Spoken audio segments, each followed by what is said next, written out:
আসসালামু আলাইকুম। সবাই কেমন আছেন? সবাই বলেন যে কিভাবে ড্রাইভ অফার অ্যাড করবেন বা ব্যালেন্স অ্যাড করবেন বা রিচার্জ ব্যালেন্স অ্যাড করবেন কিভাবে, রেগুলার এমবির জন্য ব্যালেন্স অ্যাড করবেন কিভাবে, অথবা আপনারা নিজে নিজে ব্যালেন্স অ্যাড করবেন কিভাবে বারবার প্রশ্ন করেন। আপনাদেরকে দেখাই দেওয়ার পর আপনারা বুঝেন না, আমি আবার দেখাই দিচ্ছি। আপনারা খেয়াল করবেন, অ্যাপসের ভিতরে যখন ঢুকবেন এরকম লোগো আসবে, ঠিক আছে? ড্যাশবোর্ড আসবে। ড্যাশবোর্ড আপনারা দেখতে পান কর্নারের মধ্যে অ্যাড মানি। আপনারা খেয়াল করবেন কর্নারের মধ্যে অ্যাড মানির মধ্যে আপনারা ক্লিক করবেন। ক্লিক করার পর লক্ষ্য করবেন এখানে কি লেখা আছে, main balance, drive balance, bank balance. তারপর মেন ব্যালেন্সটা হলো আপনার 24 আওয়ার রিচার্জের জন্য এবং রেগুলার এমবির জন্য, ঠিক আছে? আর এখানে ড্রাইভ অফারটা হলো সবসময় যেটা ড্রাইভ অফার কম প্রাইসের মধ্যে পাবেন, কমিশন পাবেন, এটাই।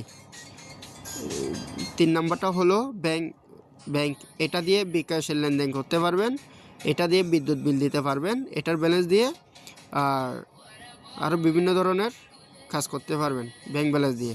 তাহলে এখন চলুন 3টা ব্যালেন্স ধরেন আপনাদেরকে দেখাই দিই কীভাবে ব্যালেন্স অ্যাড করবো, অথবা আমি মেন ব্যালেন্স অ্যাড করব। দেখুন এখানে ব্ল্যাক চিহ্নটা এখানে ক্লিক করছি, মেন ব্যালেন্সটা অ্যাড করব, নেক্সট দিব।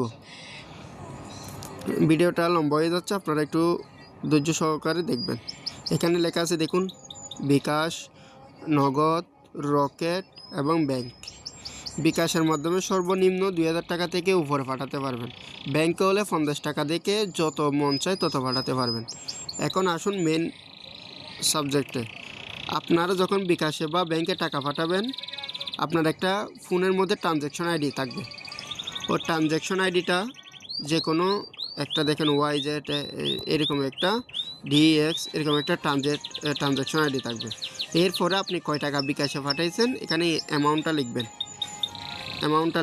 এখানে আপনাকে যে অ্যাপসের পিন দেওয়া হয়েছে, অ্যাপসের পিনটা লিখবেন, যে কোনো আপনার পার্সোনাল পিন 1 2 3 4 5 যেটা দিছি পার্সোনাল পিন দেওয়া হয়েছে। দেওয়ার পর এখানে অ্যাড দিবেন।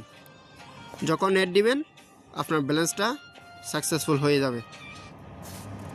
আবার না এর সেম আবার আসি ড্রাইভ ব্যালেন্সে। আপনার লাগতেছে ড্রাইভ ব্যালেন্স শুধু অফারের জন্য, তাহলে কি করবেন, সেম অপশন বিকাশে টাকা পাঠাবেন, সেম অপশন এখানে দিবেন, অ্যামাউন্ট লিখবেন, পিন লিখবেন। আবার ব্যাকে আসি, ব্যাংক ব্যালেন্সও সেম সিস্টেম, কত টাকা পাঠাইছেন লিখবেন, কোন নাম্বারে পাঠাইছেন এখানে বিকাশে ওটা লিখবেন, এরপরে ট্রানজ্যাকশন আইডিটা লিখবেন আর অ্যামাউন্টটা লিখবেন। এরপরে যদি আপনারা না বুঝেন আমাকে পার্সোনালি দিবেন, আমি আপনাদেরকে অ্যাড করে দিব যদি না বুঝেন এরপরেও। ধন্যবাদ। আর আপনারা না পারলেও আমি করে দেব।